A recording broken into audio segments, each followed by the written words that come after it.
serious chit chat. Grab your popcorn, sit tight, we're ready to roll. In the heart of Sacktown, we're feeding your soul. In the King's Court, the vibe's electric. If you don't like that, we're here to correct it. With the best in the game, we're raising the bar. From the hardwood to the airways, we're the King's shining star.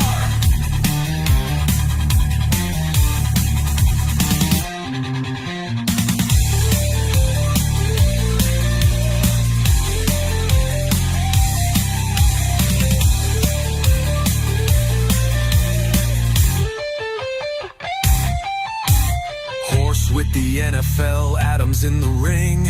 Rhino's got the wisdom, hear the praises we sing. Court in session, it's a royal affair. With the fans all around, feel the passion in the air. In the King's Court, the vibe's electric. If you don't like that, we're here to correct it. With the best in the game, we're raising the bar. From the hardwood to the airways, we're the King's shining star. Welcome back to the party, Devin Carter. How about that performance on Saturday? How's everybody doing? Happy Monday. What's going on? Did you have a good weekend? Did you stay cool? It's hot. We stayed marginally cool. You know, it's funny. When you go into a movie theater on a hot day, you almost get cold because you're kind of like a little sweaty from coming from outside. And then you get in there and it's like, I can't complain about being cold. It's so much easier to warm up than it is to cool down. So let me know what you did this weekend. The Kings 2-0 in Summer League. Might be headed to Vegas if they win this one tonight. Tonight they'll be taking on the Phoenix Suns. We'll go over that. Got some news and notes to talk about with who's in, who's out of the lineup there. Keon Ellis making an appearance in Vegas. He was at shoot-around this morning, so that is all good and well. He got some work in, too. After shoot-around, Cooper Flagg, he is done for the summer. Teams are going to start shutting guys down.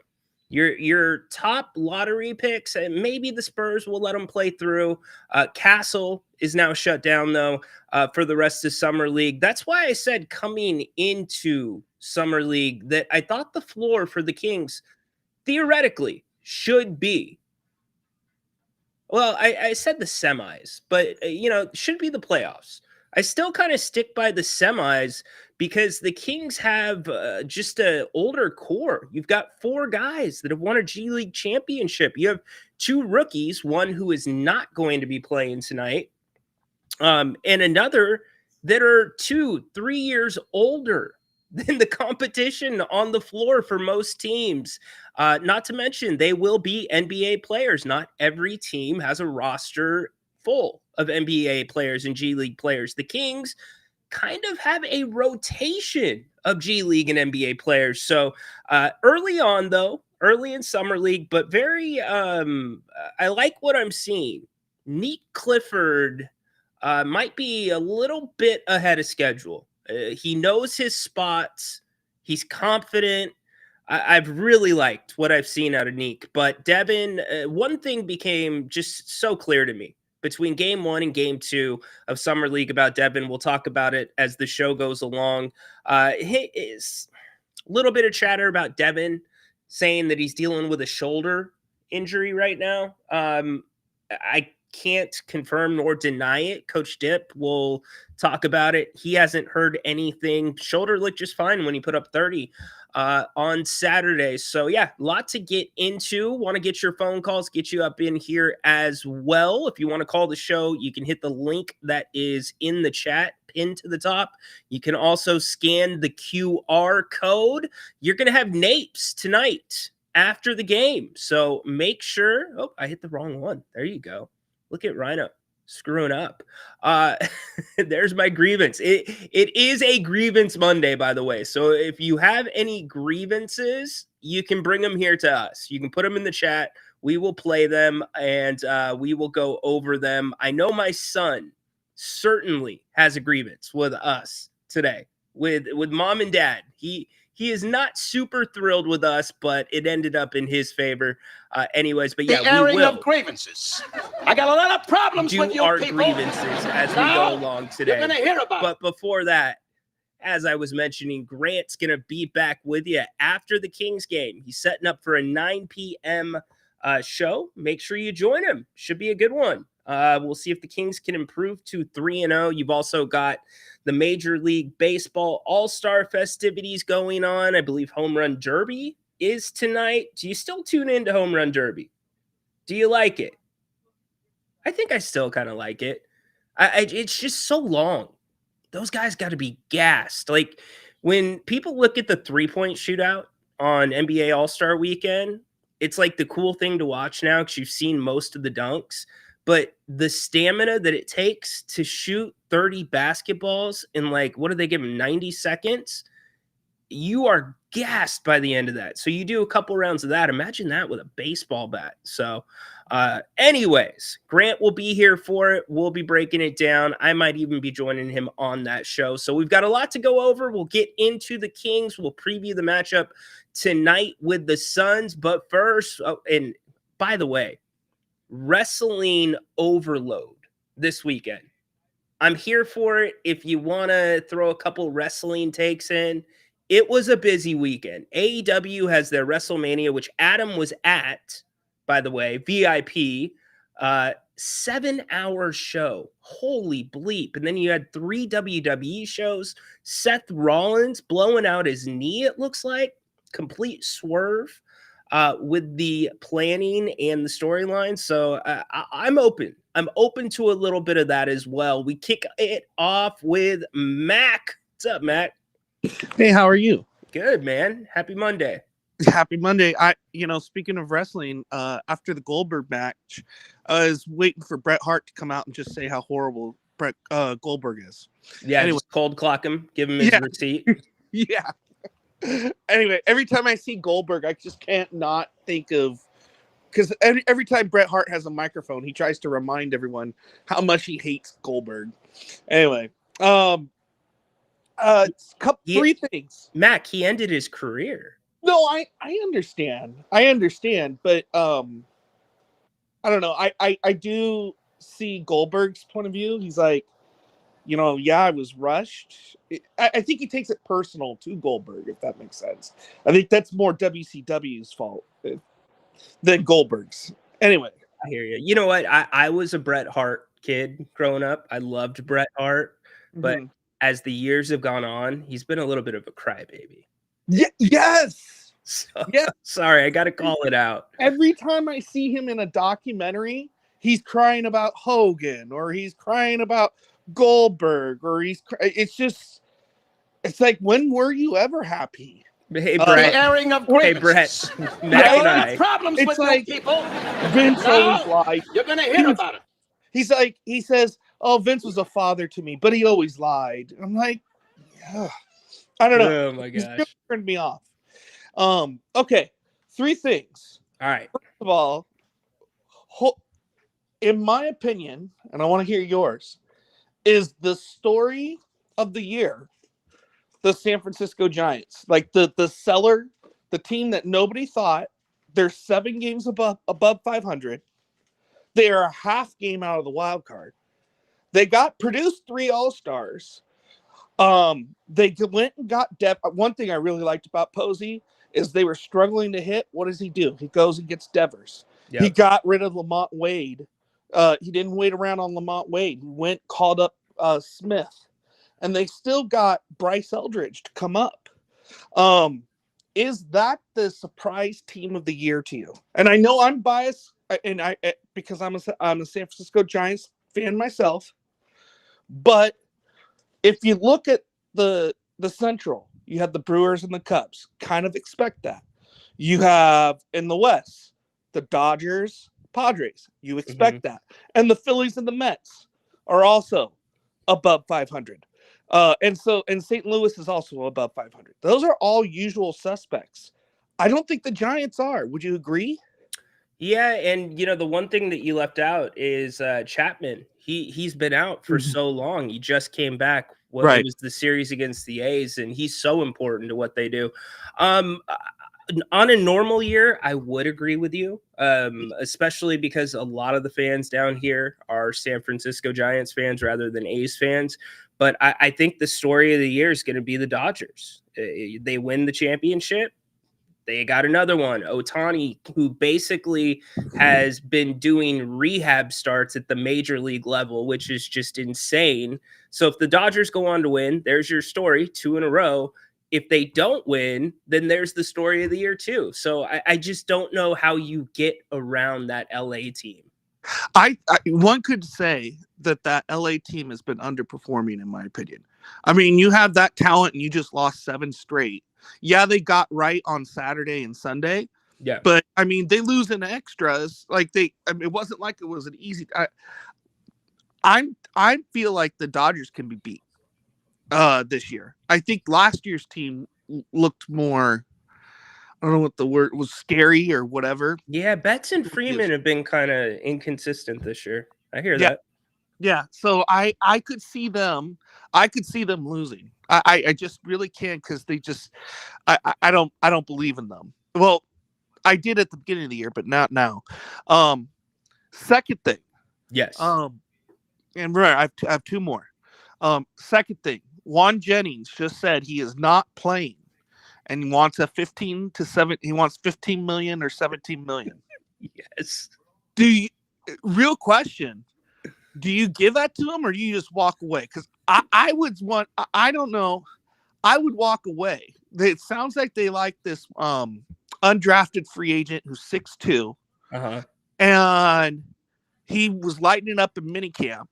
So it's like you could open up a roster for him. I heard you almost have an abundance of receivers, although they're young and unproven. That's you could go that way. The only thing that really scares me is you have Ricky Pearsall, and he's missed all mini camps. And you would think a guy who didn't really get a camp last year would have showed up. And they said he was dealing with a hamstring. And so it's like, okay, so you had him, the gunshot, that's not his fault. And he healed from it. But you look at a guy who had shoulder issues, now a hamstring issue. I mean, it kind of makes you look at, and then you have Ayuk. You don't know what you're getting coming back. I'm wondering, do you keep one because you're kind of forced to, or do you put your faith, because the Niners believe that their Super Bowl window is still open, or do you put your faith in so many young guys? I mean, what would you do on that? Well, the first problem is Kyle Shanahan is so reluctant to put any faith in young guys. Look at the running back position last year. Right. Once McCaffrey comes back, I forget the young man's name who was the leading rusher in the NBA. Or Mason, was it? It was Mason, right? Yeah, it's like JP something. Yeah. Mason, yeah. So he's the leading rusher in the NFL, and you're not even mixing in touches for him. And then the other rookie that finished the year at running back, you quit mixing in touches for him. You kind of saw it at the receiver spot too. I just laugh because now you are absolutely in the exact same position you were last year to a degree with Brandon Ayuk saying, I want to get paid, right? And in Juwan Jennings' case, I kind of can't argue with him. He's your go-to possession receiver. George Kittle is a year older. I mean, if you feel like you've got a window open still, that to me is going to all rely on, number one, can that offensive line play a little bit better and not fall apart at the end of the year? I like Pooney. I think he was a great pickup. I think he's going to be a year better. But Brandon Ayuk, it all falls on him. Can he be that guy? Because now you're down Debo. Who knows with McCaffrey? I don't know. If you think, Mac, that guy can play, the undrafted rookie, then you better make sure that Kyle Shanahan and John Lynch are on the same page about him actually playing. That's what I'm going to say. Did we lose Mac? I think we lost Mac. Let's get him back. Mac, you back? Yeah, I'm sorry. I heard you at I laugh.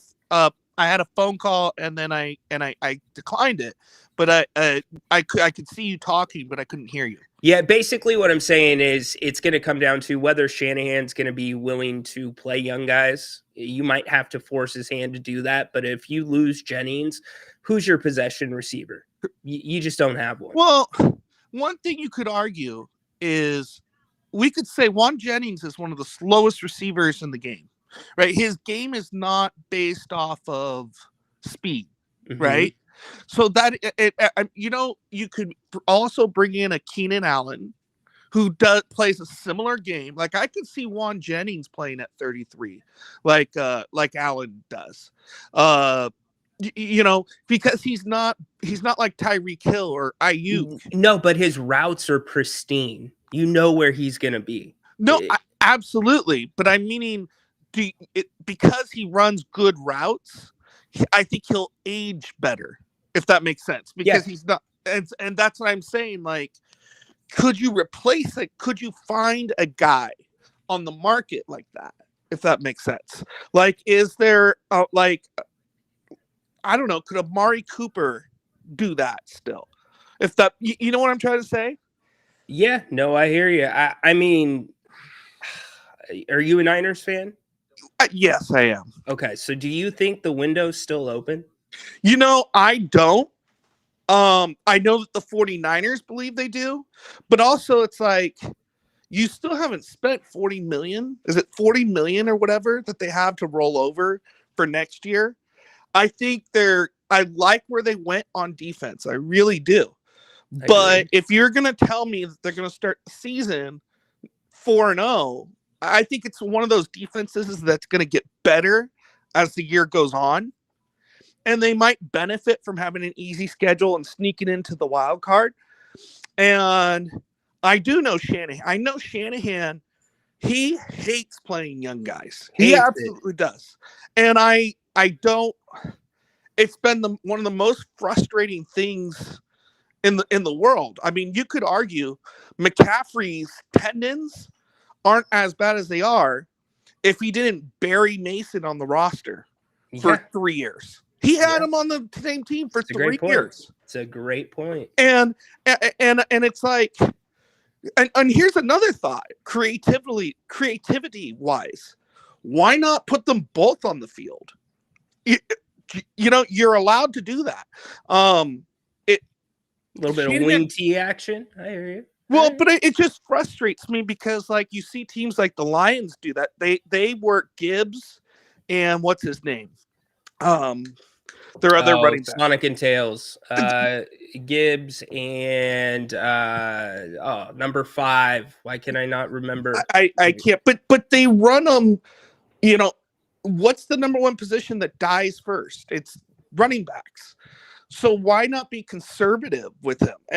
And now you just paid Christian McCaffrey last year, and when you hear degenerative, it's not going to be better. So you're not going to ever get what you paid for, if that makes sense. Well, why they didn't do a physical with that extension is beyond me. David Montgomery, by the way, the other half of the Detroit setup. But yeah, I'm with you, man. I think you do have to reduce the usage. I don't think Christian McCaffrey, to get the best out of him, I don't think he can be an every down guy anymore. No. But he's still an NFL guy, and you could still use him. But giving him 20, I mean, heck, you were when the Niners went to the Super Bowl, right? Because he hurt himself during the NFC Championship. But when the Niners went to that Super Bowl that year, you were up 2-3 scores in the third quarter. And that's when you chew up clock. And you still had McCaffrey in there, and you were giving him 25 touches a game. Yeah. You had Mason, who's a power running back. His job as a power running back is supposed to run out the clock.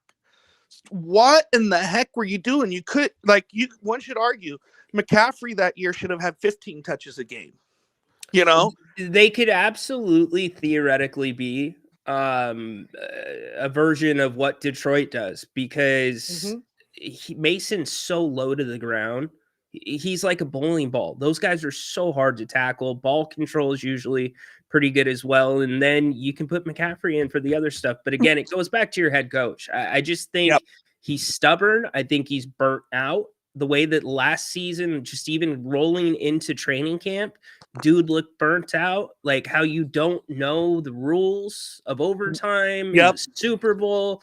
Like how many lives is this guy going to get in San Francisco? And I get he would probably have another job lined up as soon as he's fired. But I mean, to have to double back and bring Saleh back on the staff, I mean, it's like, all right, now we're reaching. Here's two things. He is in year 9, and like you said, he could get another job. You know what? When Andy Reid left Philadelphia, he excelled. You know what I mean? Sometimes maybe, I'm not saying Shanahan's a bad coach, but maybe he might need a change of scenery. But what has he done to earn the right to be that stubborn? If you want to be that stubborn, cool, back it up. He's made the Yorks a lot of money and kept them competitive. Yeah, that's what it is. And also, I don't think the Yorks. I mean, let's look at their hiring. They've hired Dennis Erickson after firing Steve Mariucci. They hired. I mean, they hired who was Singletary, Mike Nolan. That didn't go well. They thought he was winners. Yeah, I mean, I think if you want my opinion, I think the Yorks are afraid to have to hire a coach because they're only good hires, whereas Harbaugh was a good hire, but I can understand why they fired him too, because he doesn't last long. He's a very difficult person.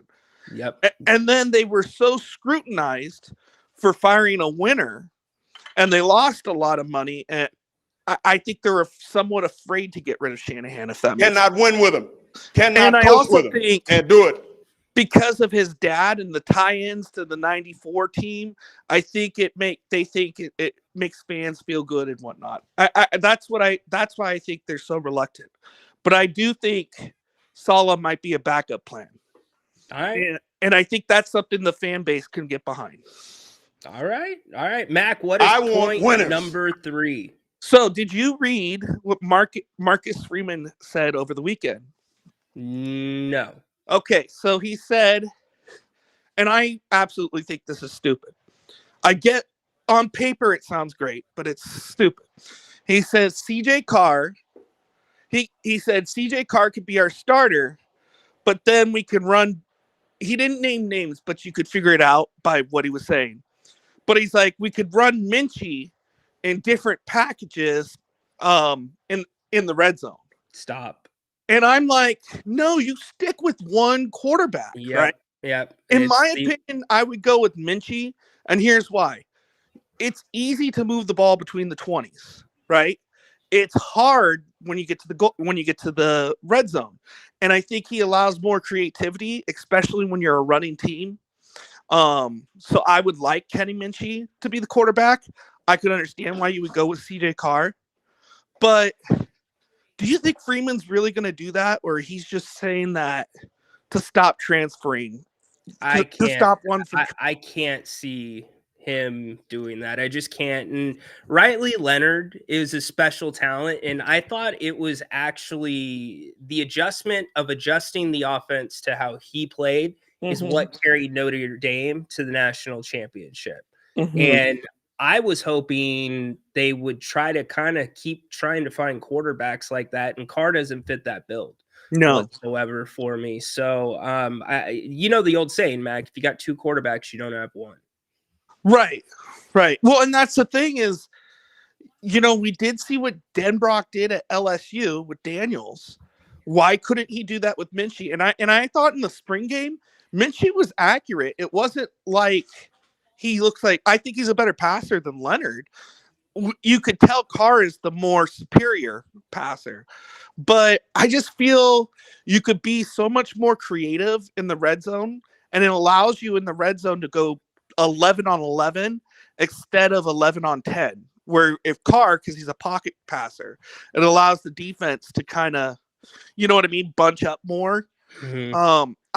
I don't know. Who would you pick, Carr or Minchie, if you had to take one? Probably Minchie. Me too. Yeah. So, dude, All right. way to switch it up on me. No problem. Take it easy. I'll call you again, and we'll talk again. Anytime. All Good right. job, Matt. See you later. Good stuff from Matt. Keeps me on my toes, man. I got to know a little bit about everything because of Mac. I like it. Way to start off the day. Wasn't expecting football talk, but we'll take it. Andrew, what's up? We're going to get into the Kings coverage right now. Your rookies are playing really, really well. Really well. And I think there's a reason for that. It's a reason we've laid out on this show a lot. They're older. They've played most of their eligibility in college. The guys they're playing against in summer league are younger, unless it's your Mason Jones types. Go show me another summer league team that brought 4 to 5 G League champions with them in the last couple years. You're probably not going to see it. Is Mac McClung even on the Magic's roster? I haven't checked. Is he in summer league right now? So you expected this team to have some success. I expected them to have some success. And first off, I'm so happy for all of you as Kings fans. Just realize it's in a vacuum. This is summer league. It means nothing. Now we can start looking and making some more judgments on where we think these rookies might be with the Kings. Do they fit into what the Kings want to do? But for you as fans to at least see a little bit of success right now and actually see some entertaining basketball, it has been fun basketball to watch for the most part. It's great. So they're back in action tonight against the Phoenix Suns. They played Chicago on Saturday. Let's get you kind of caught up on what's going on. Told you one of the rookies is not going to be playing. That's going to be Max. He is out tonight with some right wrist soreness. They're going to be cautious with him. Neek is still good to go. He'll be in the lineup for the Kings tonight. Neek is playing great. I mean, Neek just looks so comfortable out there. It looks like he knows where he wants to get to. He's reading the floor. He has his spots. I don't know if you saw a couple of the turnaround shots that he hit against the Bulls. Just incredibly smooth. Very, very smooth. Keon Ellis was at Showdown this morning, made his way to Vegas. A lot of the guys will drop in at some point. He got some work in after Showdown as well. So Keon likely to be dropping in on the game tonight. Again, the Suns and the Kings, we'll talk about it more as we go along. But the game on Saturday, 109-92. The big discussion on Friday was about Devin Carter and his, quite frankly, disappointing performance. He did not play well. 2 from 14 from the field in the Kings' opening summer league game. In this one, Devin played much better. In fact, he hit 3 triples in a row, ends the game with 30 points, 8 rebounds. So good to see him bounce back. I still got concerns. I still have some concerns. So we'll get to those. I think some of you have kind of put some of those in there. Paul is saying it. Devin had 3 assists and 4 turnovers in 29 minutes. Glass half full, half empty kind of performance. You know, Paul, I was happy with the way he shot the ball. I was happy that he was not hesitating, coming off of a 2 for 14 performance. But I'm going to go back and say, do you need 13? And I understand Devin was 10 for 13 from the floor, 10 for 13. I don't know that this team needs 13, 14 shots from Devin Carter. I could be completely wrong. And again, it's just summer league. He's not going to get that many shots once the season comes along. In fact, he might not even be here when the season comes along. One thing that's kind of becoming apparent to me, and I was going to wait to get into this, but I want to get your reaction on it, is he looks so incredibly uncomfortable with the basketball in his hands. He looks like a fish out of water, and I don't blame him. He was not drafted to be a point guard. He's never played the point guard position. And now, already being behind schedule because you came into the league with a shoulder injury, you're now being asked to adjust to all those things, becoming an NBA player, growing your body in those first few years, learning the speed of the game. You're now being asked to play a different position because this team has just, quite frankly, ignored, struck out with the point guard position up until this summer. Now you got Dennis Schroeder, great, but the Kings are clearly trying out Devin Carter at point guard. And when the ball's in his hands, again, very uncomfortable. Now, you go back and watch the film with him coming off of screens, with him off ball, it's a different Devin Carter. But the problem is, you don't need that Devin Carter on this Kings team. You need the point guard Devin Carter. So how all this is going to work out is going to be really interesting. Because, yeah, you're getting your shots off, and I'm not coming down on him. I'm very happy that he bounced back. I expect him to play well tonight again. But I think just what Paul said, the areas that the Kings are looking at, the 3 assists, 4 turnovers, they're not so much looking at the points. They expect the points. You're a second-year player. I know you only played half of a year, but at the end of the day, you've shown that you can put up numbers in the G League, which he did. No surprise. This is probably a step down in competition from the G League that you put up 30. That's what you should be doing. They're looking at exactly what Paul said. Devin had 3 assists and 4 turnovers, which makes this entire point guard situation so much more interesting. And now you throw in the fact that Nick Clifford clearly is comfortable in multiple positions. Now, again, talent and younger guys they are playing against. The talent's not as good on most of these teams, and the players are younger. But this is what goes into it's the risk versus reward. Do you need a player immediately, or do you want to build somebody up and develop them? Do you have the time to do that? That luxury, like Oklahoma City taking Nikola Topic last year, knowing that he had a blown ACL and saying, yeah, we can sit you out a year. That's all right. We'll sit you out. We can do that. We can develop you because we're in a good spot roster wise. So you can take those kinds of guys if you're in a good situation. The Kings are not. So you've got to take the guys that have more seasoning, that have been in college 3 or 4 years, whose bodies are more developed. They're older. Yeah, you don't get as much on the back end, but they're usually more ready to step on the court right away. And I got to say, between the first game, 17 points from Neek, and 19 points in this game, and the way he went about getting those points, very impressive to me. Now, there is another concern when it comes to what you're watching now in summer versus what it will be in the fall. And I think it's a very interesting intersection. So we'll get to that here in a few minutes. We'll keep looking at the stats. Let's actually hear from Devin Carter after the game on Saturday.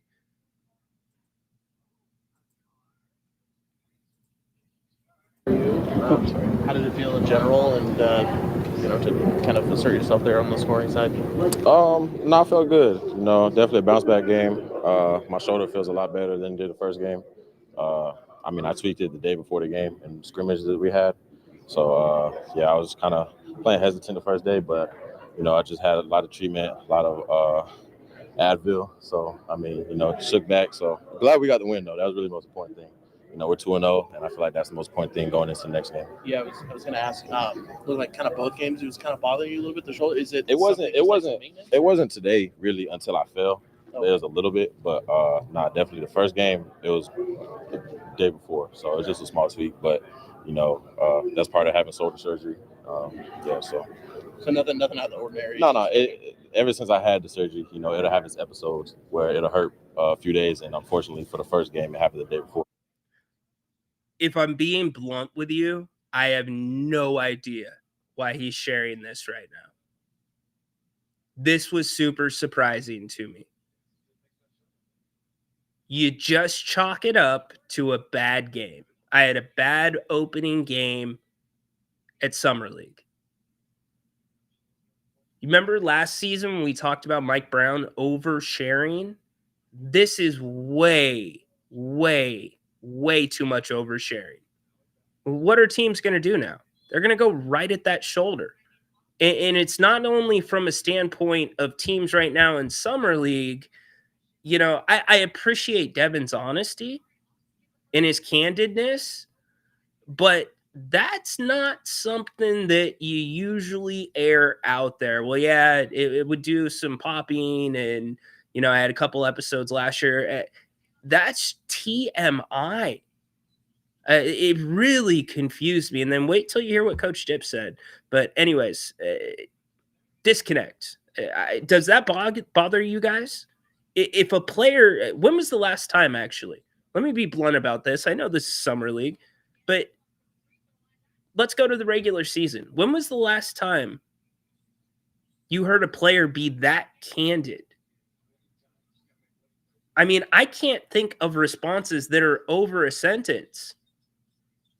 Yeah, I just tweaked it. I'll be good to go. Nope, all good. Medical team cleared me. That was really bizarre. I don't think Devin Carter needed to justify a bad opening performance by sharing all this information on his shoulder. You're just rattling the anxiety nest of this fan base. And what about trade value? If his name's still out there. Very bizarre. Devin again. So it's fresh. So Is it always the same type of pain, like same location? yeah. So like that's why I don't even worry about it. You know, I just have to deal with the pain as it comes. And like I said, just take a lot of treatment, a lot of Advil. I was good. So Was there a different approach to this one? I mean, obviously shoulder being what it was, but it looked like you were really trying to get into it offensively. I mean, Dip, all the coaching staff, they just told me to be aggressive. But the first game, like I said, I wasn't really being aggressive, taking good shots. I was taking, iffy shots and stuff. So just let the game slow down. I felt confident with my shoulder going into the day. So it gave me the confidence just to do what I do. So How much is it still kind of a work in progress, knowing that they're relying on you solely as a point guard, and then also trying to pick your spots out there on the offensive?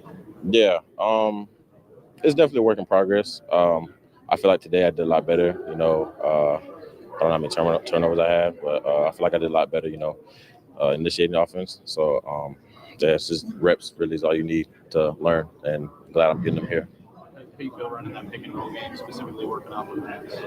Max is nice. Not gonna lie, Max is nice. Maxine, he's nice. I love playing with good bigs, skilled bigs. So Max is nice. Yeah. What about Neek, the other rookie? How you feeling playing with him? Crazy thing, me and Nick knew each other since Colorado, because we both played AU against each other growing up, like basically our whole AU life. So it's just great to see him doing what he does. I'm glad he had a great game today, showing why he was the right pick for us. And, just happy he's my teammate. So Is this game different then than it is now in any way? What you mean? In terms of what he was doing when you knew him back then Nick? to where, yeah. No, just grew up. Everybody grows up. So, yeah, that's all it is to it. Just growing up, body changes. So obviously, more bouncy, able to get to the rim a little easier, shoot. So, So that was Devin after the game. I mean, that's right up there. Like, you want to talk about chumming the waters for the media? That's like up there with the King's popcorn, the chicken strips, the good rollouts in the press room, really chumming the waters. The entire conversation turned into his shoulder. And then, how you feeling about the point guard? This pressure is on you. And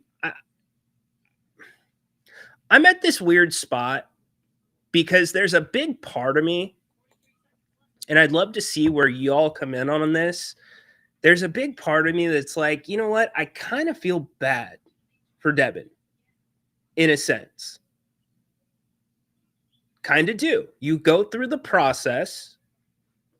The team does their scouting. They know what you've been through high school, AAU, college, you guys do your meetings, you do the measurements, the combine, maybe you do a private workout. You know what Devin Carter is. He's that in-between guard. And now it feels like, if we're going to put it in Vegas terms, it's point guard or bust. It's point guard or there's not really a place for you on this team.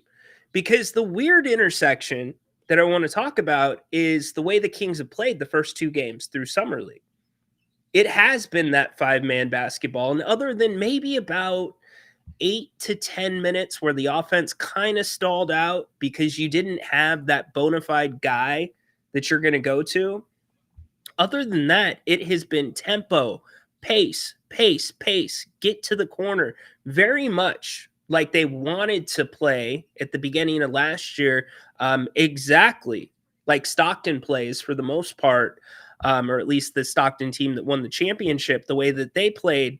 So you like what you're seeing from that standpoint, but what's going to happen when you mix in the Zach LaVines, when you mix in the DeMar DeRozans to this?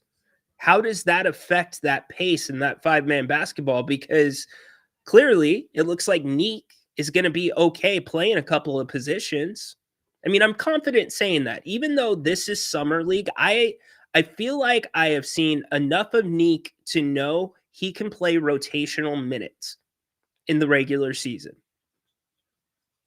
Not sitting here and telling you he's the next Tyrese Halliburton, not saying he's the savior of the season, but as we sit today, I feel fairly confident he will be able to be in the rotation. Defense has not been terrible. In fact, Devin's defense actually has not been great. He's got caught with his hand in the cookie jar a couple of times. So you've got now one of those spots filled that can bring the ball up if they need to, can play in rotation. But how do you mix in the ball stoppers? Max, Reyno. Do we have Ray Yes going around Sacramento yet? Are people putting it out there? It's not Reyno, it's Ray Yes. Ooh, yeah. Yeah, that wasn't I'm good. going to have to go ahead and sort of disagree with you there. Yeah, that was lame. Max looks like he can play that style of basketball. Now, he has not played against the size nor the experience that he will see in the regular season. But theoretically, if it was, and actually it is, because it's Summer League, what they're seeing, they're doing what they want to do. And I'm impressed. Even IC played really well last game. Isaiah Crawford, a guy that the Kings are really high on. They think the upside is very big with him. He's got an NBA body. Now it's fine-tuning the skills and getting the game to slow down for him. But he had a nice game last game against Chicago as well. He'll have to have another nice game tonight because of Reyno being out with that right wrist soreness. Speaking of Coach Tip, spoke to the media after the game. This is courtesy of KCRA 3, Sean Cunningham. Here is basically Coach how much we Tip. pick up. My goal is 80%, and it was 59% last game. I'm not sure what it is this game. I don't think it's that good, but it did pick up at certain times in the game, especially when our bench got on. But we got to push that 59 to 80. Yeah, obviously basketball is a game of runs, but this almost feels a little bit on the extreme side of that. Do you agree with that, and what do you think could be causing that? Yeah, it was just our starters got a little focused up on the offensive end. I thought our bench did a great job with the defensive end. I'm just trying to get them back in that mindset, being a defensive mindset. And they did. They found it throughout the game, but we just got to sustain it longer. And obviously a big game for Devin. Dorian, I think it's an excellent point. I really do. The thinking with drafting Devin was you were still going to have that two-headed monster at point guard between Fox/Monk, one of those two, and then Domas. And Devin was going to be one of those guys that kind of, I don't want to start this comparison because it is completely not fair to Devin Carter. and we have not seen nearly enough of Neek yet. We've only seen 2 games, but theoretically, I think what you're seeing from Neek right now through 2 games is what Kings fans expected of Devin Carter. And when Devin Carter was drafted at that spot, I think that was the expectation. But because of the poor roster building, and for Scott Perry to say that Dennis Schroeder was our number 1 guy in free agency, that's still just, I hope I'm so wrong about that. I hope Schroeder has a great year. That just still hits me a little weird. Schroeder seems like he'd be a really good backup point guard off the bench. But yeah, Devin Carter is in a corner. I think he is definitely in a corner, because remember this too. Scott Perry didn't draft Devin Carter. You've got a whole new front office that's looking at Devin Carter. You're not pot committed by any means to Devin Carter. And I will tell you, there is probably a lot of other teams out there that could really use a Devin Carter, because their point guard situation's stable. They don't need him to run point. They need him to be a disruptor. They need him to be a Gary Payton Jr. type of player. I mean, you really are kind of asking Devin Carter, for somebody that's played basketball his entire life. And I know that's where all of you can come at me and be like, he's an NBA player. Figure it out. You're getting paid millions of dollars. You got to be able to adjust. I get that side of it. But with how highly specialized basketball is now, like where you are locked in to playing at certain positions, and you're doing the same workouts, you're playing with the same AAU teams each year as you get older and older, you fall into a spot. These are your positions. This is what you are. And you now have a new front office that's looking at this completely different and looking at it from Domas's point of view, and a lot of or the same point of view that many of us had.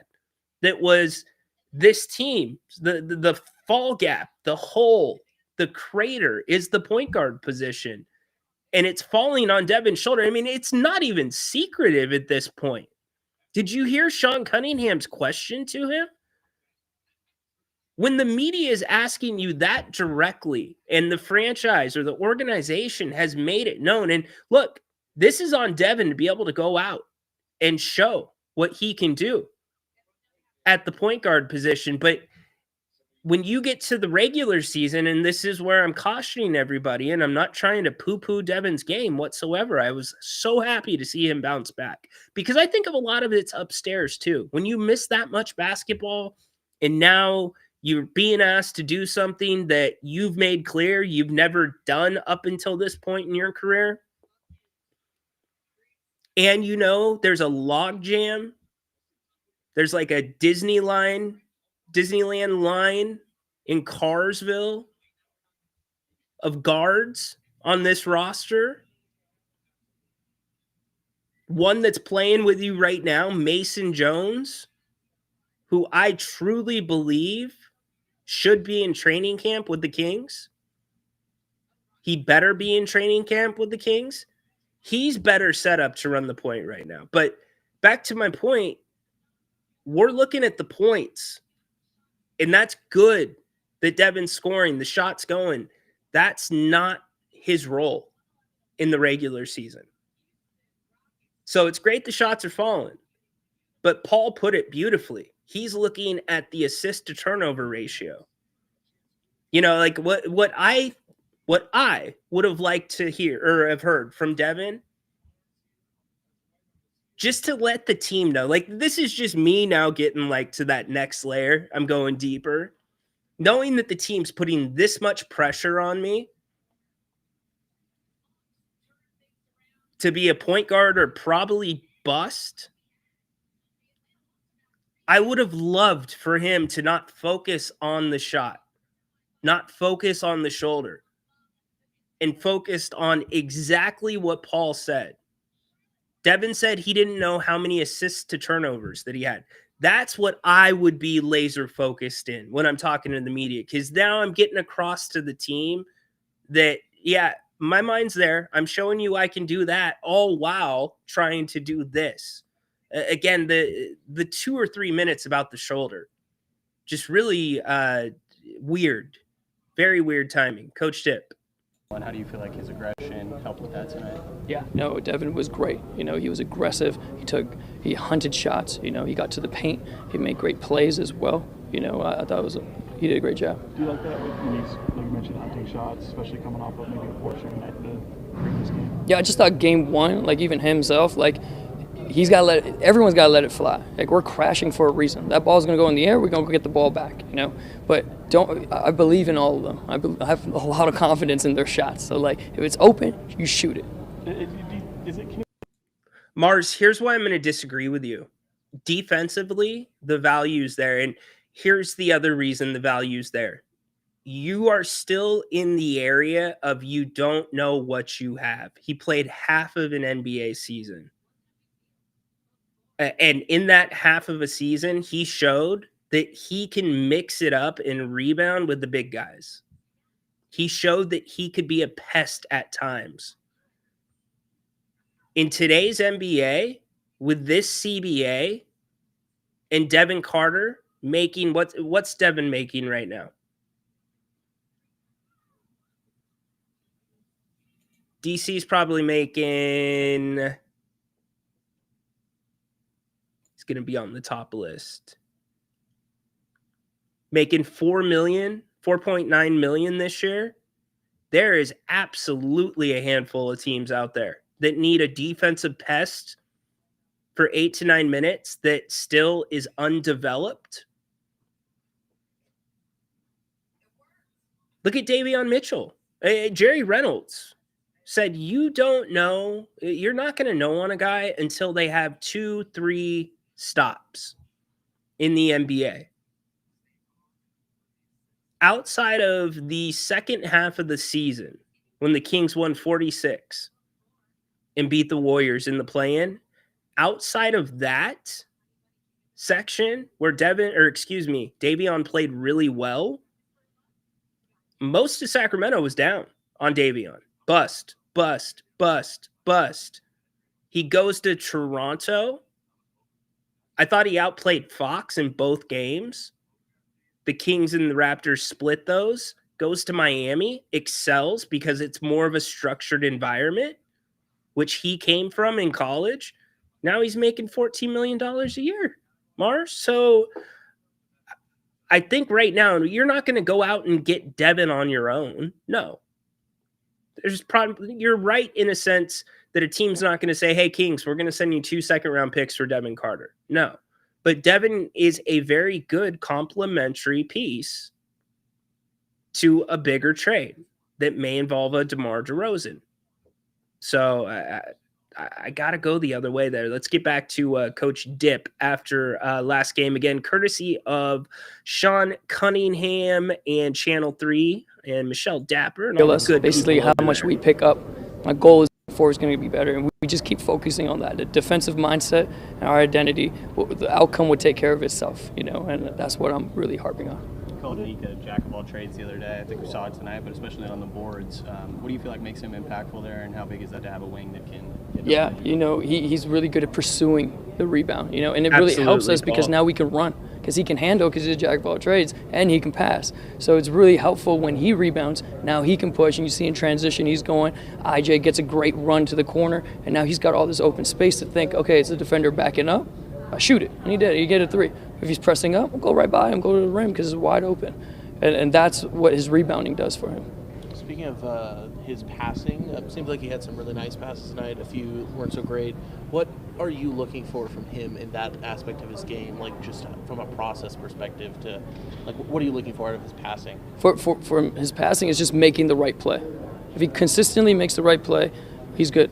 So it's not just passing. It's like he's got to look at the rim. He's got to attract the low man. He's got to attract the help. And then from there, he makes the read. It might be score, It's not really just about passing. It's more about making the right read. I don't know if you're able to shed any light on, but every day you're meeting with, Doug, Scott, stuff like that. Just what's maybe the common thread of the feedback that you're hearing from them? Just keep going, keep building the identity. That's what our key message is. Like, make the main thing, and the identity, the defensive mindset is the identity. And they're just encouraging me to continue doing that. It's been your challenge to Isaac Jones this summer. It's difficult because he's played a lot of 5 in the G League last year, and I told him that for you to really contribute at a high level in the NBA, you got to play the 4. So there's a couple of things that he needs to do that he's not used to in terms of spacing, shooting the corner 3, which he hit one today when I thought that was great. I'm encouraged by those actions.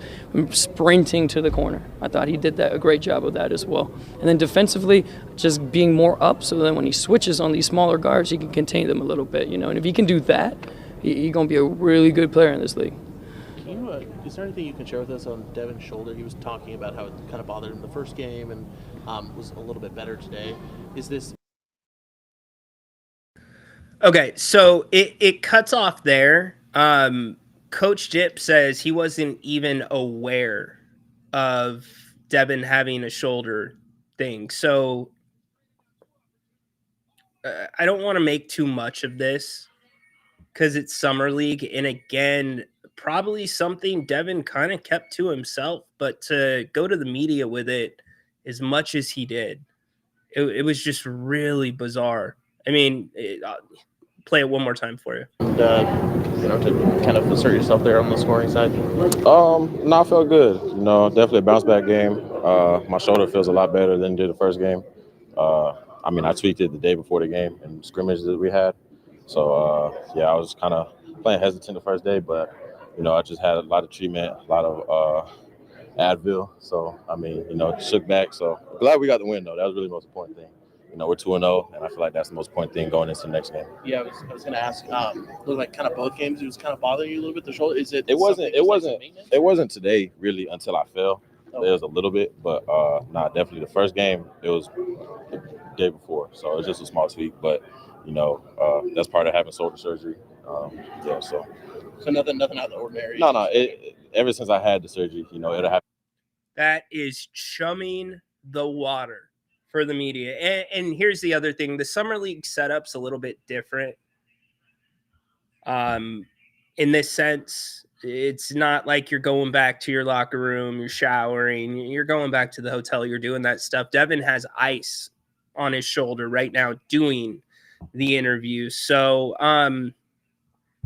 it kind of is what it is from that perspective, but it's just a really kind of weird thing.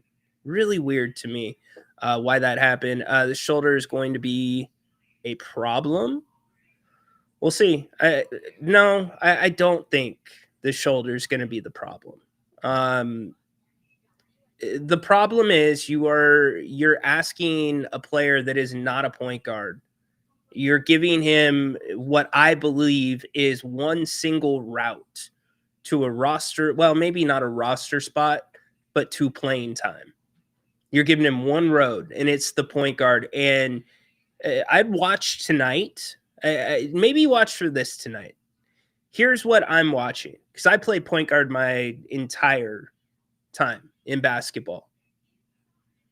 What I'm watching is exactly kind of what Coach Dip said. You're making the reads. You're looking at the matchups. You're looking at the spacing. You're seeing if there's any disadvantages versus advantages in the matchups. And then you're making the decision on what you're going to get into. And more times than not that I've seen Devin bring the ball up, because the Kings are making a concerted effort. If it's a stopped ball coming out of a free throw, a timeout, and Devin's in the game, he's bringing it up. More times than not, what I'm seeing from Devin is his head a little bit more down, which you don't want your head down as a point guard. Typically, if you have your head down, that's usually because you're dealing with pressure. You're trying to get to a certain spot as quickly as possible. And to me, it looks like Devin is trying to get to spots on the floor and get the ball out of his hand. It seems like more times than not, he's going to really kind of we call it the free throw line extended. So the wing three, He's getting it there and then making the pass and getting into the same things instead of looking ahead, instead of calling off what was called by the coach because you've got a better matchup down low. Those are like the things. It's the game within the game that I know the Kings are evaluating right now. And we've only had 2 games to really get it under our belts and see it. You've had 80 minutes of Summer League basketball. But remember, when this Summer League basketball ends, it's to training camp. That's the next time these guys are getting together and playing officially with the team. So these games for Devin, it's so important. Probably the most important out of any player, including the rookies. So I saw a question about player development. I would disagree with you, Dorian. I would tell you that the Kings in the last 4 years, 5 years, are in the top 5 in the NBA in player development. And I know you're going to say, well, what about Davion Mitchell? What about when I'm looking at player development? I'm not looking at the guys that are on the main roster. I'm looking at what's going on below there. Now, I am looking at the stars when it comes to what your key pieces, Domantas Sabonis. You know, they needed to incorporate a 3-ball into his game, right? He was able to do that successfully. So it's taking those little steps where you're growing your game, but back to the G League level, it's identifying the talent that's undrafted, like Keon Ellis, and developing them to the point where they could step up and play. Look at what Keon's turned into. Now, not every player is going to be Keon Ellis. Mason Jones, a perfect example of it as well. Massive difference in his body, massive difference in his game, just his basketball IQ. Different guy than before he got to Sacramento. And that all speaks to the player development aspect. And it's all the more important now because of the CBA. That's why it is just so incredibly important. You can make an argument about Keegan Murray. A lot of people will think more about his body development, but look at his defense. It's been incredible. Incredible. But historically, it wasn't. Here's the thing, Dorian, it wasn't as important historically because the game was so much different. The CBAs were different. It's really interesting. Paul, and you're looking at advantages and disadvantages in the Summer League. You're right. I saw your comment about that. You are absolutely right. 100%. That's not Jose Alvarado up in your grill. That's not Jamal Murray up in your grill. Yes, it's Summer League guys. I mean, the 2 teams that the Kings have played so far, Modest Bucelis, probably the best player that the Kings have seen. Flores, he never played point. Yep, he's never played point, and he's been open about that. I get both sides of it. I get both sides of it. To me, to me, I read into as frustration on Devin's behalf to come out in front of the media and say, I have never played the point guard position in my life. I mean, you know how they train these guys to do the automatic responses where they just go into autopilot, like some of your cars, and drive you around. You know the responses. Just go listen to a Bill Belichick press conference. Go listen to Mike Brown, not a good example last year. Doug Christie, he's kind of in the middle. But Domas is a good example of one of those. But again, I mean, where do you come out on this? Is it one of those things where it's like, no, he needs to figure it out? Or is it one of those things like, yeah, you kind of feel for the player? Talking that much about your shoulder, though, that doesn't do you any favors, especially when you're coming off of a 30-point game. Does not do you any favors. But again, I would say that is what tells me that the pressure dial is turned to 100 on him. I mean, Sean Cunningham's question. Episodes where it'll hurt a few days, and unfortunately for the first game, it happened the day before, so it's fresh. So is it always the same type of pain, like same location? We're still talking about and the shoulder. like I said, just took a lot of treatment, a lot of Advil. I was good. So Was there a different approach to you to this one? I mean, obviously shoulder being what it was, but it looked like you were really trying to get into it offensively. I mean, aggressive, but the first game, like I said, I wasn't really being aggressive, taking good shots. I was taking, iffy shots and stuff. So just let the game slow down. I felt confident with my shoulder going into the day. So it gave me the confidence just to do what I do. So how much is it still kind of a work in progress, knowing that they're relying on you solely as a point guard, and then also trying to listen to that question? That tells you everything, that they are relying on you solely as a point guard, and then also trying to pick your spots out. So it's still kind of a work in progress, knowing that they're relying on you solely as a point guard, and then also trying to pick your. So I see both sides of it. If I'm Devin Carter, I'm a little bent. And it speaks to the bigger problem, right? The bigger problem is the Kings the last 3 years trying to make guys play out of position. When you don't have players that are comfortable in the positions they're playing, like, it just not a good formula for success. Doesn't usually work well. What if I said, hey, go ride Bill Walton's bike? Go do that for me right now. Go ride the late Bill Walton's bike. Go take that thing for a 2-mile spin. Figure it out. Tell me how you do. Can't adjust the pedals. You figure it out. And by the way, you got to do it right now. Right now. So it's very interesting. I do like Scott Perry focusing on the point guard position, but the pressure on Devin, it is big. It is definitely big. If you're just tuning in, thanks for being here on a Monday in the Kings Court. We have talked some NFL football. Matt called in to talk, surprisingly, about the 49ers. Grant is back tonight after the Kings game. Kings playing 7 o'clock against the Phoenix Suns. No Max in this one. He's got some right wrist soreness, so he will be out. Expect to get a bigger dose of Isaiah Crawford, who played really well last game. Very impressed. He was in double digit scoring, much better than his first performance. And I would also expect a big game for Mason Jones tonight. He only had 5 last game. Mace is going to go off again. I can promise you that. So can the Kings go to 3-0? I've said it for the last couple weeks coming into Summer League that the Kings should be in the Summer League playoff. Just by the composition of their roster, the age, the experience. So they're doing it right now. You got to be happy.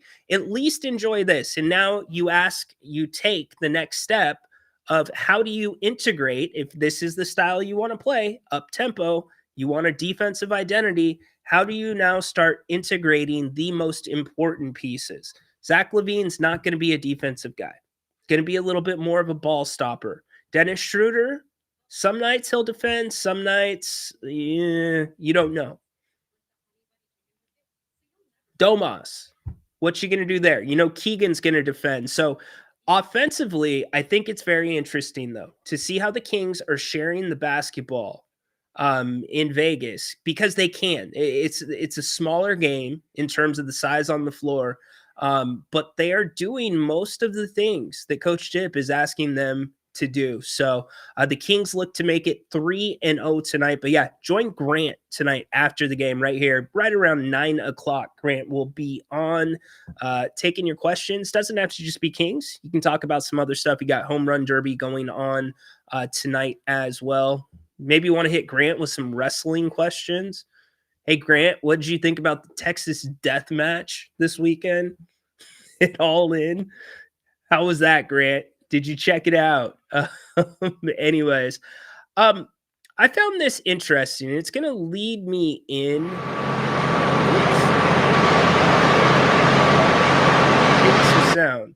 Don't know where that came from. It's going to lead me into one of my grievances. So if y'all have grievances, you can get them in here and we'll talk about them. But guess who sat down with Frank Isola?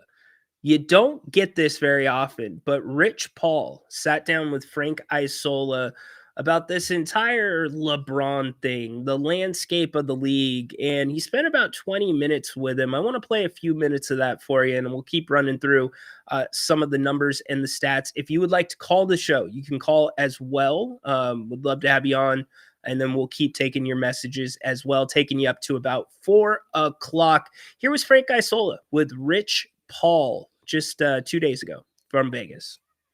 Later, he's still an unbelievable player, still one of the best players in the league, and he still dominates the news cycle like basically nobody else. There was news that was made yesterday, so I got to ask you about that. You had a comment to Dave McMenamin about LeBron and his future, about how 4 teams had contacted you. What can you tell us about LeBron as it relates to his future? I understand he's under contract for 1 more year, but what is his future right now with the Lakers? And do you think after the trade deadline, which is a long way away, he will still be a member of the Lakers? The way we've approached it, I just told LeBron to enjoy his summer. I think he's been an unbelievable asset and example for the league since he's arrived. An unbelievable ambassador is the word I was looking for. Since he arrived, and sometimes you just have to let the noise be the noise, and we're not focused on that. I don't have any news. I don't have anything to give. And in that conversation with Dave, that was just conversation. It wasn't as anything in terms of strategy or anything like that. It's just conversation. I mean, look, the guy's 40 years old and playing like he's 24, and I think I saw something the other day where his averages was pretty much tenths of a point off of the 3 teams, which is acknowledge me. So just focus on him, number one, enjoying his summer, spending time with his family, etc. And obviously me, I have we as a company have another 91 clients to focus on. So yeah. All right, and you mentioned his age, so it's really something that we've never really experienced before because LeBron is really. Yeah, one of those 91 clients, De'Aaron Fox. What's going to happen there? Did you guys see the post where the Spurs guards and De'Aaron, they were doing synchronized swimming this summer, allegedly, per their social media? That was interesting. Back to Rich Paul and Frank Isola. I've got thoughts on the LeBron situation, and that's going to be my grievance. But to hear Rich Paul kind of open up, because he holds the power in the NBA. Rich Paul is the most powerful non-player, non-executive in the NBA right now. Look at what he did in Sacramento with De'Aaron. Like, Rich Paul has a chessboard out of instead of like an actual board, it's actually got team logos on it. And then he has all of his clients, his pieces, and he's just looking, where should I put this one? It's what he did with De'Aaron. He went to De'Aaron and said, you know what, San Antonio, that's where you need to go. And forced the Kings to serve De'Aaron up. Nuts. So very rare that Rich sits down like this. Frank Isola, Rich Paul. The first superstar of the social media age. Probably nobody gets talked about more than he has. He's going to be 41 on December 30th. And again, he's still at the top of his game. You had made the comment to Shams after LeBron decided to opt into his contract about, being part of a championship team. Are you comfortable? You think that the Lakers are still on that mission? Because when you have LeBron James on your team, just like if you have Steph Curry on your team, you're trying to win. It's not about 2-3 years down the road. You're trying to win right now. You still believe that? Well, yeah. I mean, I think every team aspires to win, right? And they want to be that last team holding the trophy at the end. I have failed you. When I make a mistake, I am not too big to accept it and tell you I was wrong. Unbelievable. Justin, how did I miss that? It's Motivational Monday. My goodness, shame on me. Rich Paul, you can wait. You have been bumped from the show, my man. Motivational Monday is way, way more important than anything Rich Paul has to say. Let's get to Motivational Monday. I am sorry. We start the show out usually every Monday with Motivational Monday. I can't believe I did that. All right. Here is your Motivational Monday. Compliments of Scott Perry. Ready? When difficult situations arise, it is important to approach them with the proper attitude and perspective. Don't ask, quote, why is this happening to me? End quote. Instead, ask, what can I learn from this? There will always be times of adversity and triumph. That same perspective should be applied to both equally. Pretty good Motivational Monday. Think he's talking to anybody there? That's interesting. That is an interesting Motivational Monday with the timing of what we've been talking about today. Hold on. I think I know how to do this. We can get this right. Let's see if we can do this right. You just got to give me a second. Let me get this lined up. I got you. Y'all will be thankful for this. Here we go. It's not easy to get these things going at once. Here we go. How did it feel in general, and to kind of assert yourself there on the scoring side? No, I felt good. Definitely bounce back game. My shoulder feels a lot better than it did the first game. Devin, I tweaked it. When difficult situations arise, it's important to approach them with the proper attitude and perspective. Don't ask, quote, why is this happening to me? Instead, ask, what can I learn from this? There will be always times of adversity and triumph.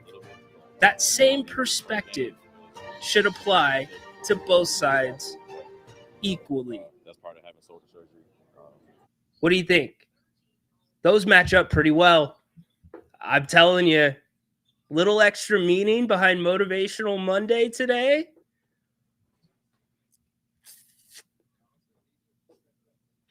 What do you think? Little bit extra behind it. What's up, Karen? How you doing today?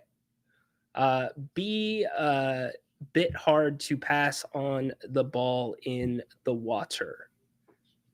Be a bit hard to pass on the ball in the water? I don't understand that. Rhino, help me here. As of now, who is our backup behind Domas and Keegan? Do we have enough spots on the roster to keep Mason Jones? And would that look work? I think is what you were looking for there. Okay, so again, something, and Paul, I know that you're here all the time. I think the Kings and Coach Dip talked about this during the interview. Isaac Jones, I think the Kings are really hoping can play himself into that rotation to back up Keegan. Isaac this summer has been working on the three ball, especially in the corners. The Kings offense, they want you to get to the corners in transition. And Coach Dip straight up said it after last game. He said, we need Isaac to be a 4. That's what we are developing him as now. It's not a center. He's got to be a 4. So as we sit today, I think Isaac is in the talk at 4. And I think the Kings are probably still a move away. I know this isn't completely updated, but we can go to it. Max is your backup center. Max is your backup center. That's the reality of the situation. You still need one more stretch four. You need a 4-3 and D guy. But Max is your backup center as we sit today. Kings have a lot of confidence in him. It looks like he's making a lot of the right plays, but again, only 2 summer league games. I mean, that's the advantage of drafting guys. And I heard somebody do this already. It's ridiculous.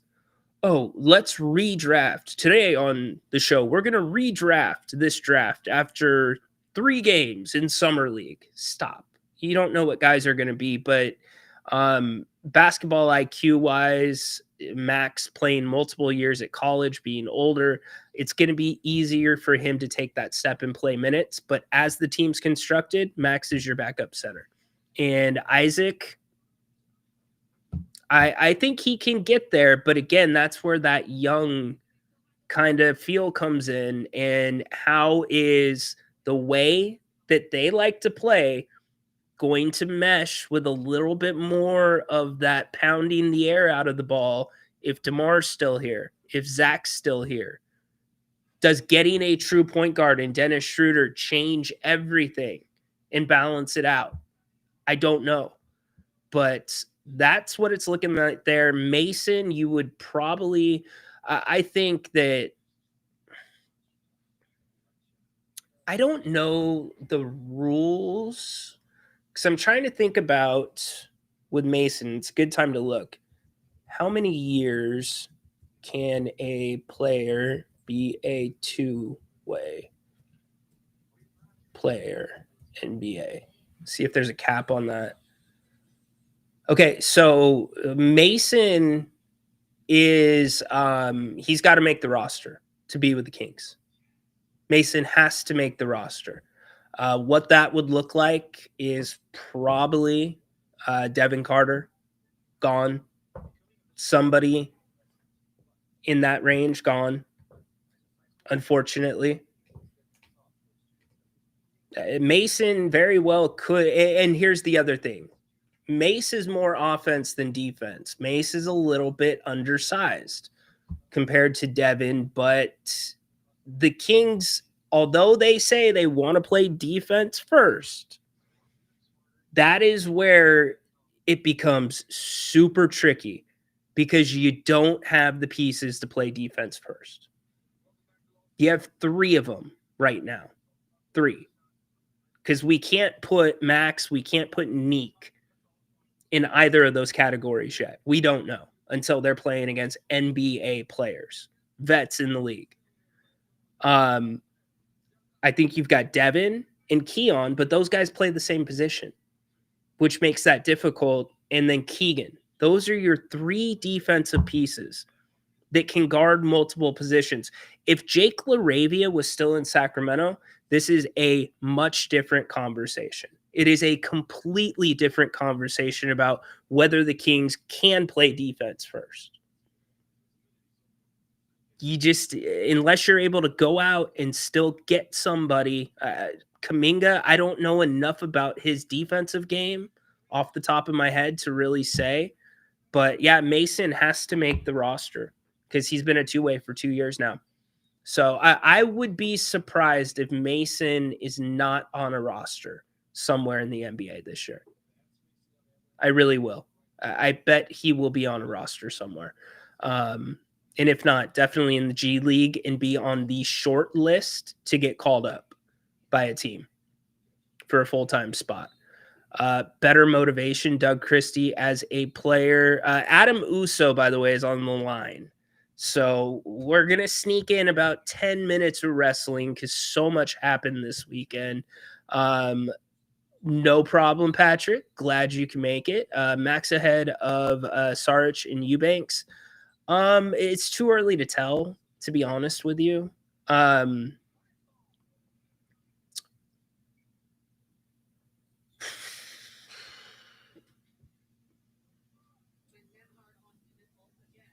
Look, he's had the best 2 games out of the gate that anybody's had since Keegan Murray. I mean, you gotta be honest. He's had the best first 2 games. And remember, summer league. But yeah, I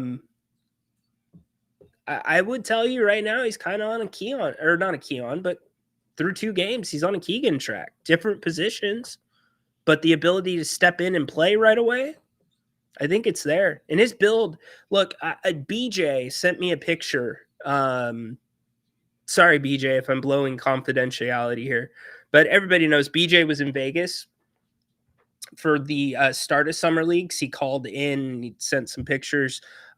He met Neek on, I believe it was Friday. He met Neek, and I've been to a game with BJ, so I know BJ's build.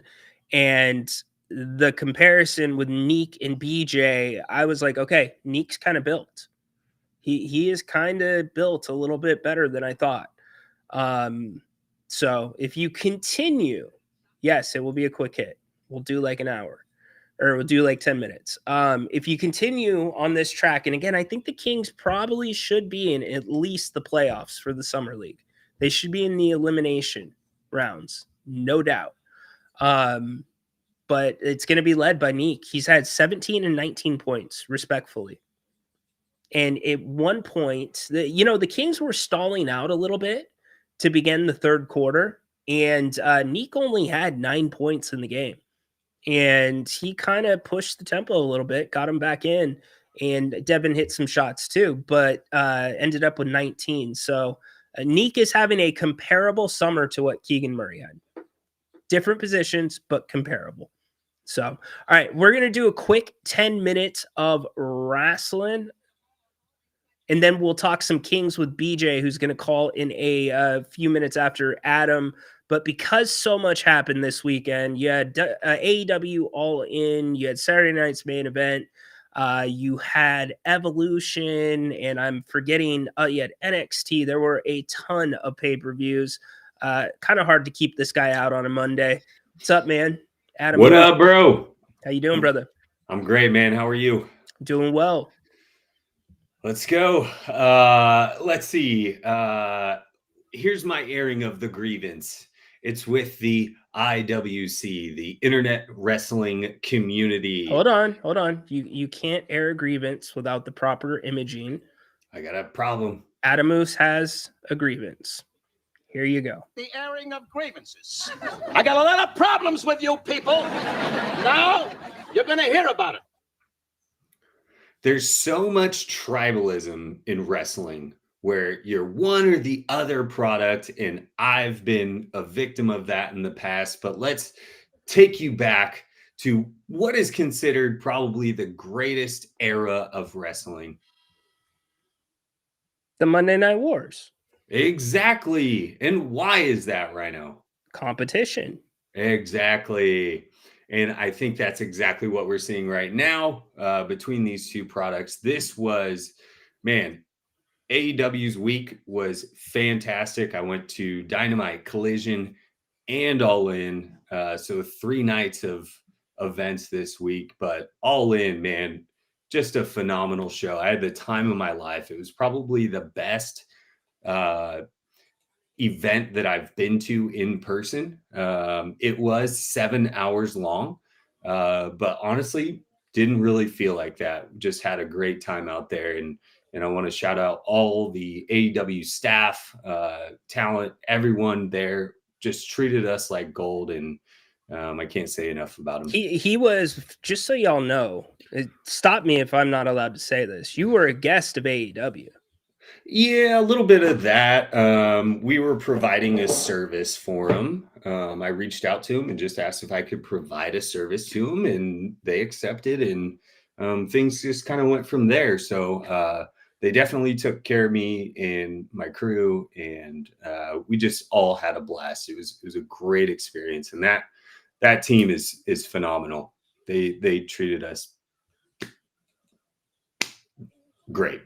Love it. They were Love fantastic. it. Yeah, there was more than enough wrestling to choose from. I thought the main event was excellent of All In. Thought it was awesome. I'm sure you felt the same way seeing it in person. Saturday night's main event, the whole Seth Rollins thing throws a huge monkey wrench in it. So there's a gauntlet match tonight. Let's talk about this just really quick. It is CM Punk. It is LA Knight. It is Braun Breaker and Penta. And the winner's going to go on to face Gunther at SummerSlam. There was a lot of rumors that Seth was supposed to cash in on Saturday night until he blew his knee out. So now WWE's plans have been blown up. Which way are you going for the main event of SummerSlam? Well, I think I don't think it's going to be Braun. Like you and I have talked about, I think it's easy for them to put that Money in the Bank briefcase on Braun. It sounds like Seth might be gone for a while. And so what do you do from there? If we're unclear of when he's going to return, and that could stretch out to a year, I think you've got to give that thing up. Hopefully it's not a Mr. Kennedy situation where he's actually okay. But it doesn't sound like it. So I think that's the route you go. So I'm going to take Braun out of that. Penta, I'm not there yet. Love the guy. He's, incredible, but I don't think it's his time yet. CM Punk is probably the one I'm leaning the most towards, only for the fact that they will never give LA Knight a title, and that's a shame. See, okay, I'm going to play devil's advocate really quick. Tonight will tell you how much confidence WWE has in LA Knight. 100%. Because fans behind him, right? Over as heck. They were building him up, obviously, for something bigger with this storyline with Seth, and that probably would have involved a bigger push after the storyline with Seth. This will tell you where they stand on him right now, because your heart as a fan, if you like LA Knight and you like CM Punk, you want to see LA Knight. I think there would be more excitement for the main event with LA Knight in it. However, how do you go away from CM Punk? I mean, he's a star. You know that's going to sell. He can work with anybody. Both of them are great on the mic. I think LA Knight just needs some more time in the ring, man. You hope that he can improve in the ring. But yeah, I think it's CM Punk too. Yeah. It's unfortunate. I think with both those guys, how old's Punk? I don't even know. 44. Got to be in his 40s. Yeah. And I think LA Knight's around 41, 42, something like that. So you're kind of in a rock and a hard place between two guys who could potentially be that guy. But I mean, this is what, the second biggest event, maybe third if you count Royal Rumble. So no, it's the second now. They're doing 2 nights. Yeah, you're right. Good point. So yeah, it's the second biggest event of the year. I just think, man, like CM Punk's always going to have that time. He's had his moment in the sun for a decade plus.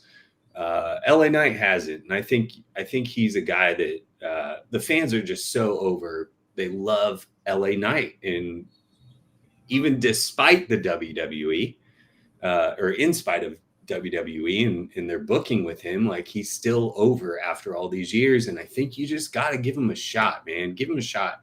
Give him that world title shot at SummerSlam, because Punk's had those before. You've never had that with LA Knight. Well, he faced Roman in Saudi, but you know Roman's not going to lose.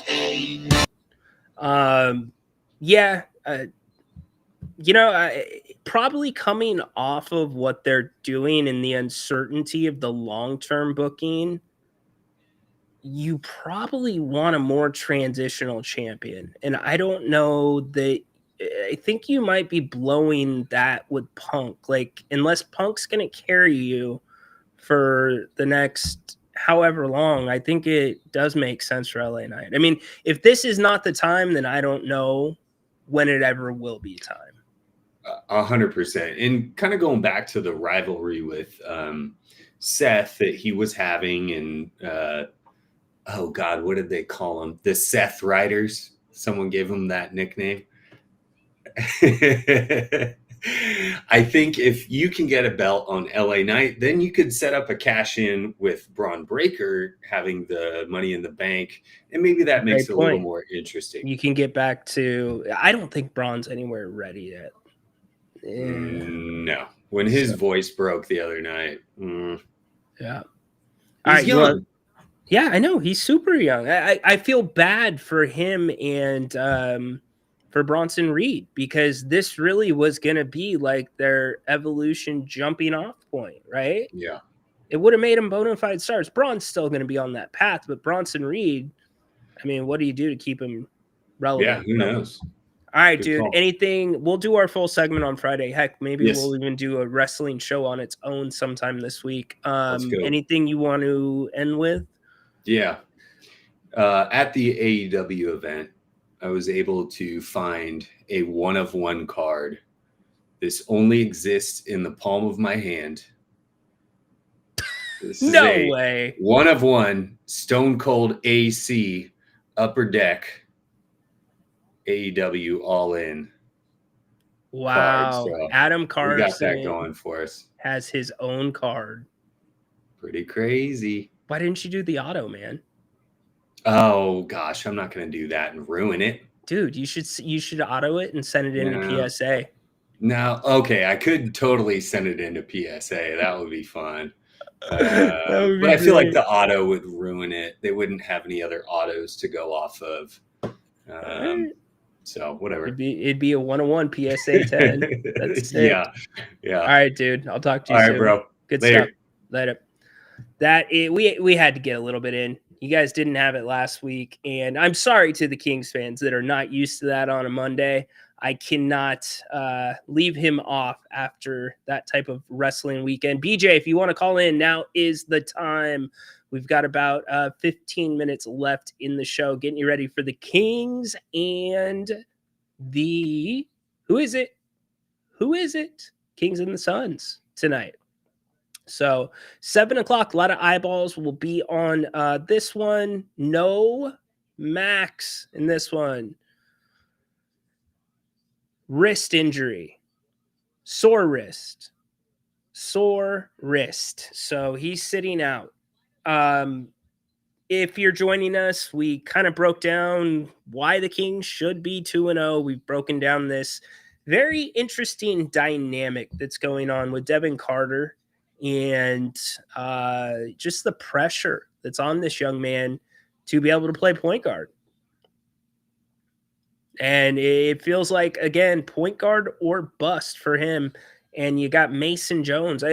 Mason Jones, really quick, he's normally the one doing what Devin Carter's doing. In fact, the Kings are intentionally, it's what Summer League should be used for, but the Kings are intentionally making themselves play a little bit slower, even though they've played fast by having Devin Carter bring the ball up, because that's Mace usually that's pushing that. And I bet you the offense in terms of different looks would be much better if Mace was bringing it up, but you have to figure out if Devin can play point guard or not. And the interview that he did, again, that's just, it's bizarre to me. You know, you come out with your shoulder, with ice on your shoulder, which I'm okay with because I know the Vegas setup. It's not like you've got a full locker room. You don't. Like, you go to your game, you go back, you grab your stuff, you grab some ice, and then you're getting back on, you're doing media, you're getting on the bus, and you're heading back to the hotel. But he answered a lot of questions about this shoulder tweak. He made it very well known that he tweaked his shoulder the day before Summer League in a scrimmage, and he felt like it affected him in the first game, but there's been treatment and he's feeling better. And then he put up 30. Just a very odd dynamic. Very odd dynamic. The coach wasn't aware of it. And Devin also audibly saying before they left for Vegas, I've never played point guard in my life. So we will see. What happens? Here's a dude that was in Vegas. He actually met Neek just a couple days ago.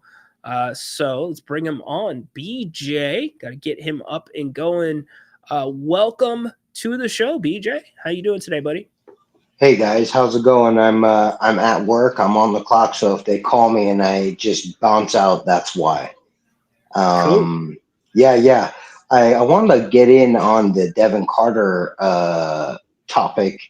Listening to everybody, and I feel for the kid, but he has to he has to figure it out. So you'd ask that question.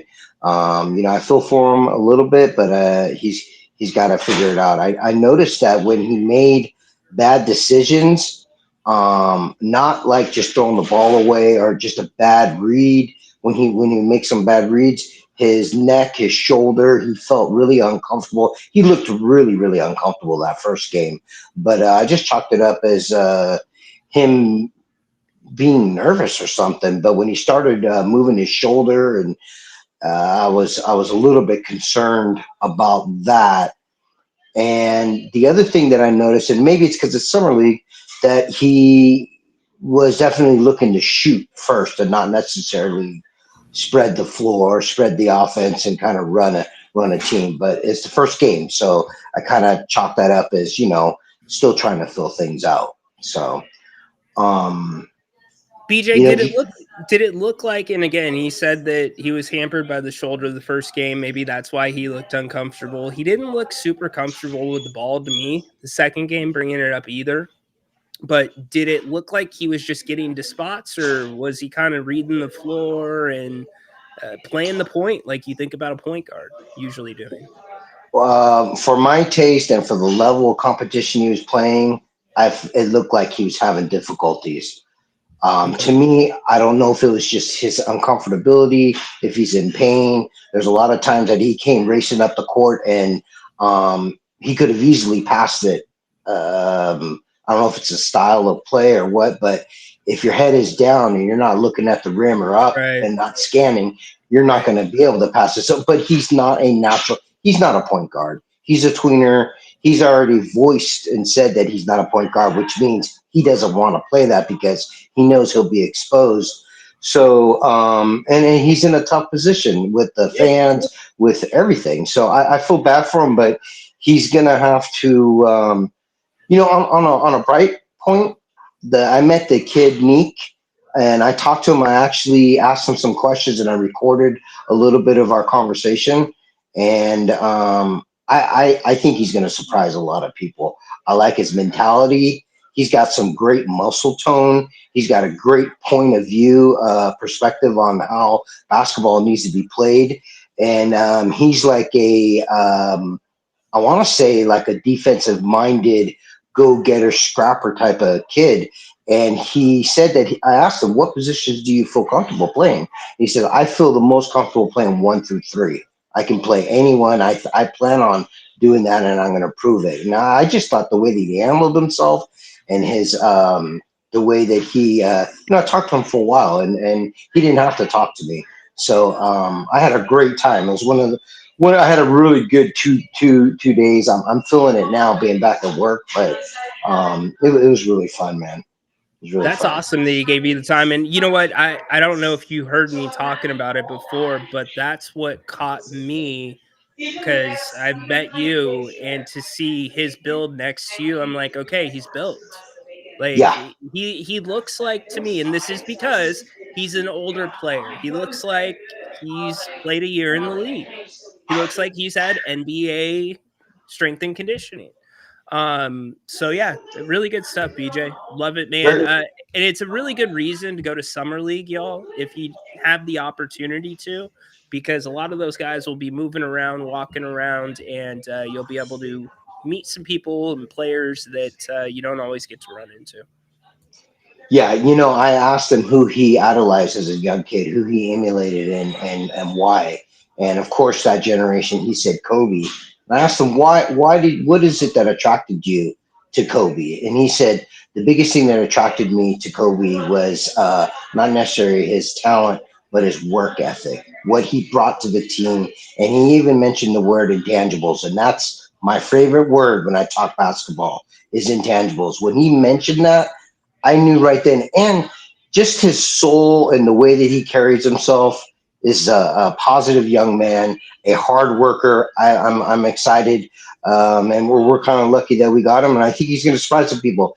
You know, he's not going to average 20 points, but he's going to come off the bench. He's going to make a mess of it, and I'm excited for that.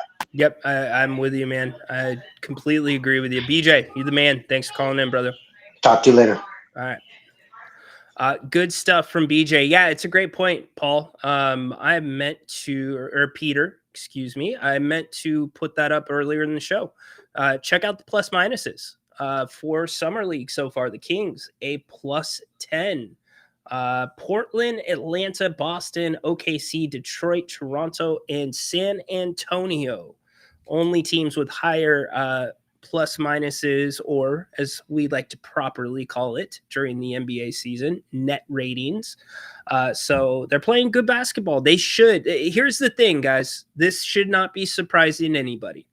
The Kings have one of the more mature and older teams in this tournament. And they have guys that they're going to play all the way through the tournament. They're not going to pull guys like Dallas pulled Cooper Flagg. Like Steph Castle, he's now done for San Antonio. The Kings will play these guys all the way through, including Devin Carter, unless that shoulder, again, just a bizarre situation with that shoulder. Let's bring PK into the conversation. What's up, PK? Hey, big dog. Hey, What's up, how man? you? Hey, how are you enjoying the summer league so far? I've actually really enjoyed the Kings' first 2 games. How about you? Dude, I'm enjoying watching everyone. To be honest, also shout out to BJ, who's a legend. Shout out to Paul. Shout out to everybody in the chat. Yeah, you know what I was thinking. It's I've been watching a lot of summer league games, and you know what? Kind of like what Grant was talking about all last season. I feel like being a point guard in NBA is tough. Yes, it's a specialty. It's tough, you man. can't ask a two-way player. Yo. Okay, here, let me set it up like this, PK. If the Kings were playing half-court, slow basketball, that is still a hard adjustment for somebody that's been a 2 or a 3, like Devin Carter has been. But no, you're playing up-tempo, fast, quick decisions. Yeah. It's a different talent, man.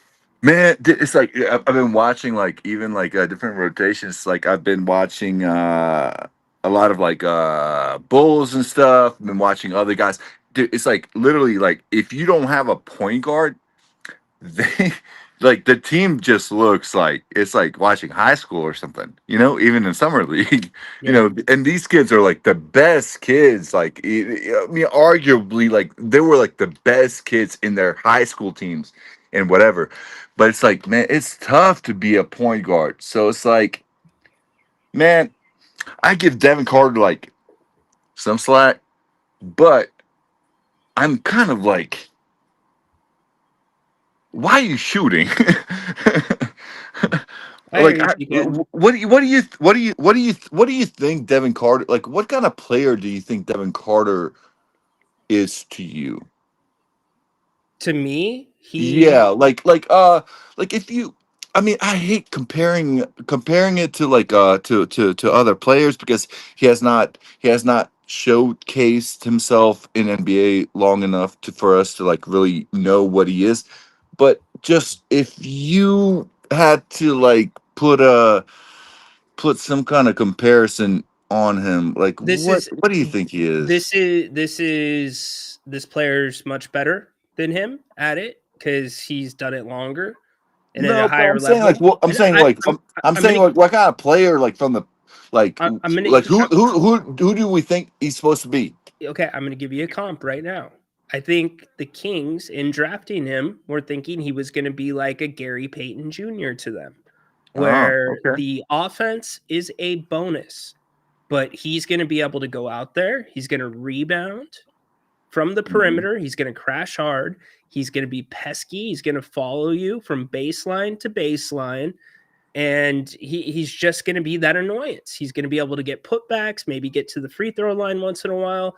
But the offense will deal with, what the limitations are there. We'll develop that as he goes. He is already NBA ready for defense. And I think the Kings were thinking he would be that guy that could come off the bench and give you some Keon Ellis type of minutes without the scoring, get up the court.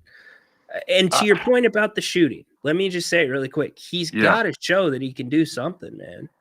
Of course he's going to be shooting the ball. but I mean, it's like, why is he shooting so many? It's not like he's not a shooter. Like, this team does not need 14 or 13 shots from him. Now, granted, he went 10 for 13 last game, but I agree 100%. I want to see him as a leader. I want to see him mature. I want to see him mature, even though he's young. I know it's like we're probably asking way too much from Devin Carter, and it's not fair. It's probably not fair from every Kings fan, what we expect from him. But I still expect a little more, Yeah, I hear you, brother. I hear you. All right. Hey, have a great. Actually, hold on. What else did I have to say? Fans makes a great point. GP2 went undrafted. Yeah. Yeah, no, but it's point guard is tough. It's even in summer league, you can see the teams. If you actually follow and you watch summer league basketball, you can tell that there are teams that's they'll just press the hell out of you. For me, Miami Kid. KJ, let's go. All right, brother. Be well. Thanks for the call. Good stuff from PK, getting some calls late in the show. I love it. Kings fans are just like, I want to win now. Give me win. I'm not going to tolerate anything other than winning. I know you top reporters, I'm going to throw this, I'm going to throw Devin Carter really been the topic of this show for better and for worse. And the question that I posed that PK was responding to, the BJ was responding to is it fair? I mean, do you feel bad for him a little bit?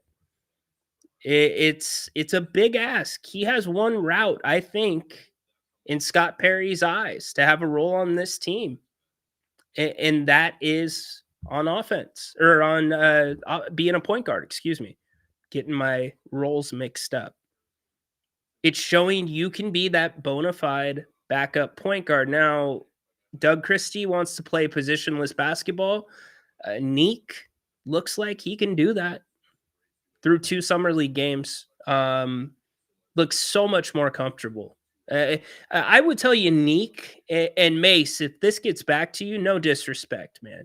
No disrespect, Neek or Mace, but Neek looks just about as comfortable as Mace looks out there.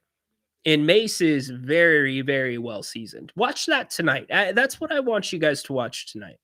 If you're going to watch the Kings and the Suns, you're looking at their rosters respectively. Kings on the left, Suns on the right. No Max tonight, Reynaud. He is not going to be playing due to a sore wrist. But watch the different guys that are bringing the ball up the court and what they're doing, what they're looking at, where they're going. They're going to places with a purpose.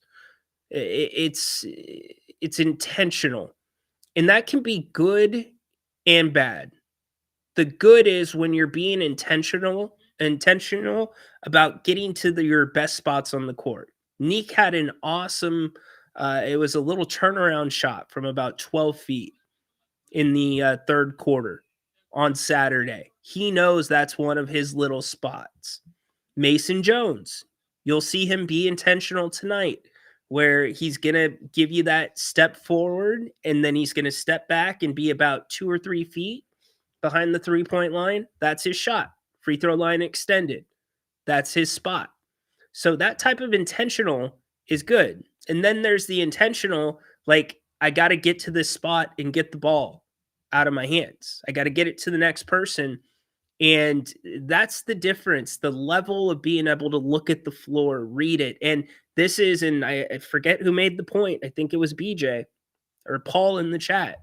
This is a summer league level. This is not an NBA level. This is not a G League level. This is a summer league level, which is a level below it. So to have Devin, head down, just getting to that spot, free throw line extended to get the ball out of his hands. I want to see Devin begin to look more and more like Mace and Neek and be comfortable with the basketball. That's what the Kings are looking for in him. Now he's going to mix the scoring in as well, but that's what they're looking at. They're not looking at Peter, or I forget who put it in there. It was Paul, about the 3 assists and 4 turnovers.